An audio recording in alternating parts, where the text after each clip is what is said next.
Saya tidak akan pernah takut kecuali hanya kepada Allah. Saya tidak akan minta tolong kecuali hanya kepada Allah. Inilah generator yang membangkitkan seluruh nilai kita. Kita puasa, kita sujud, kita jihad, itu kan karena nilai iman. Betul? Imannya tidak kelihatan, yang kelihatan gejalanya. Mic ini berbunyi karena ada strom. Percaya apa tidak? Kelihatan stromnya? Kok tahu ada strom dari mana? Dari bunyi. Ada suaranya itu, ada stromnya. Kenapa? Bunyi. Lampu menyala karena ada strom. Kipas angin berputar karena ada strom. Betul? Kalau ada strom, kipas anginnya muter dong. Artinya apa? Kalau ada iman, sujud. Seluruh amaliyah kita hanya refleksi dari nilai-nilai keimanan. Maka dimulai dengan fondasi. Kalau fondasi sejarah belum pernah mencatat ada orang jadi kaya karena judi. Yang bangkrut, yang kere, yang melarat banyak.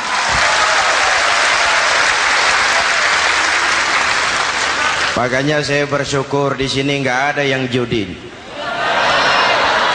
Nggak. Maksud saya uang 4-5 ribu rupiah itu daripada belikan togel, daripada dibelikan pakong, daripada dibelikan macam-macam undian judi, lebih baik dibelikan beras makan sama-sama. Lah, tanah air kita kan bukan Aljazair. Tanah air kita bukan Palestina. Tanah air kita bukan Mesir. Tanah air kita mencintai Indonesia bagian daripada iman. Yang datang menjajah runcing merdeka melawan tank. Bambu runcing merdeka melawan meriam. Bambu runcing merdeka melawan tentara-tentara profesional yang terlatih dengan baik. Menurut logika tidak mungkin. Menurut kebiasaan tidak bisa. Menurut rasio bukan lipstick, not decoration only. Kalimat ini pengakuan moral, pengakuan batin yang sangat jujur dari para pendiri Indonesia bahwa Allah campur tangan dalam proses kemerdekaan. Kalau tidak, nggak ada ceritanya bambu runcing merdeka melawan tank. Kalau dulu iman untuk merebut kemerdekaan, sekarang iman untuk mengisi kemerdekaan. Betul? Karena itu jaga nilai-nilai iman, jangan tidur. Kita sudah berhasil melaksanakan pemilu. Sidang umum MPR sudah digelar. Kita pilih bersama. Kita dukung bersama. Mendukung itu tidak harus selalu iya. Kula nuwun semohon dawuh kumaha juragan wae oke bos. Mendukung juga memberikan saran, kritik, perbaikan.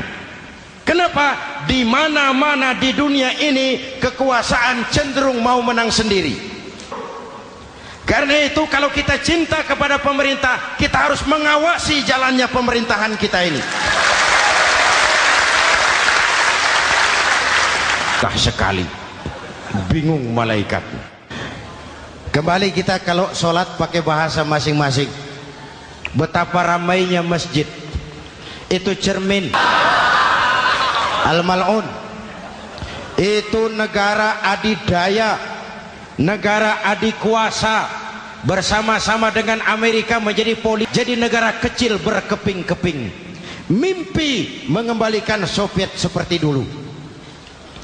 Begitulah kalau kita biarkan benih-benih disintegrasi ini terus, tidak ada lem perekat, maka kita akan pecah berkeping-keping dan kita akan jadi satu bangsa yang kecil. Oleh karena itu, yang pertama, jaga kerukunan antar umat seagama. Berbeda pendapat boleh, berpecah belah jangan. Oke, tapi berbeda dalam wawasan bernegara jangan.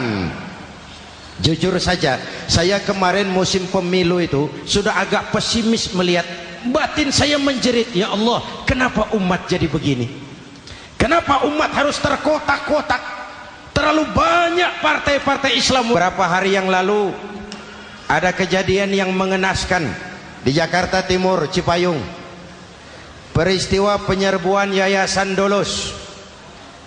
Hadirin yang saya hormati, kita tentu menyesalkan kejadian itu. Kita tidak saling menghargai.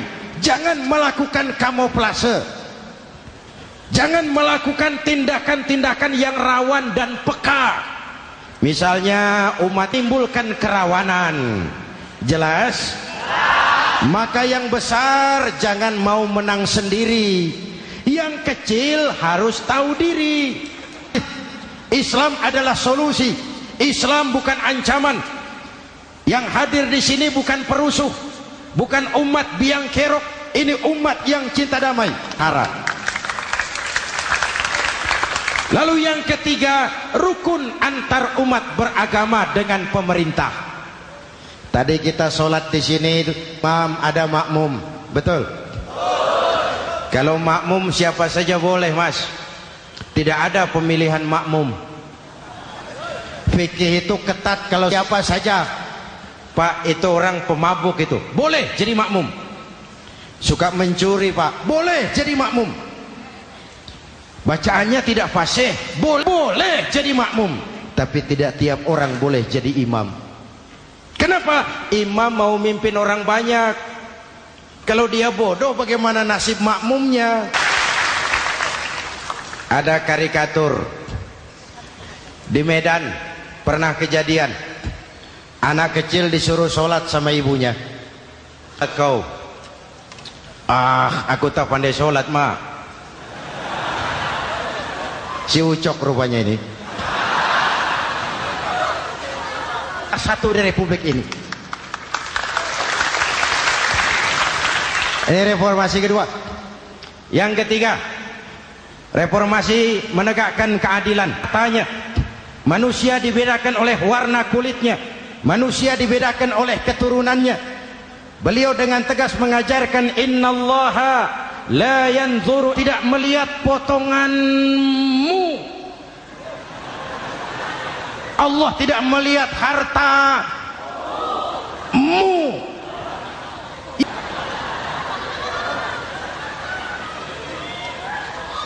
Perjuangan menegakkan keadilan. Hadirin yang saya hormati, itulah yang menyebabkan bidang hukum. Nabi pernah mengingatkan, hakim, kata Nabi, itu ada 3 macam. Al-qudatu salasatun. Hakim ada 3, itu yang akan sampai ke surga.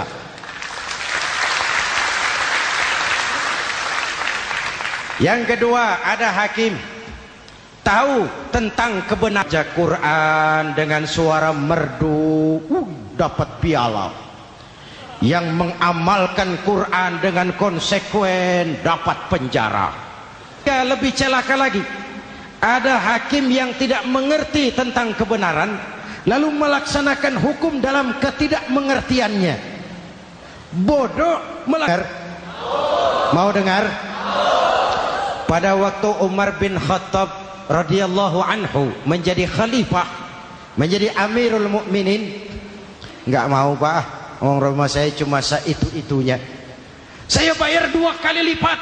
Nggak mau pak, nggak mau. Sudahlah, saya ganti rugi. Ya mau pak, namanya juga ganti rugi pak, biar digantikan tetap rugi. Mangkel amat, si amat aja nggak bertingkah. Panggil kamtib, hei gusur, ambrol, menitiskan air mata si Yahudi di sudut kehidupan. Begini wong cilik ini sudah jatuh tertimpa tangga, rumah cuma sak gubuk. Pikir-pikir Amr bin As kan cuma gubernur, di atasnya kan masih ada khalifah Umar bin Khattab. Saya mau lapor ke pusat. Berangkat Yahudi ini dari Mesir menuju, sambil berpikir, ini nanti kalau saya laporan kepada khalifah, apa pengaduan saya diterima? Wong saya rakyat kecil, lagian Yahudi, sementara yang menggusur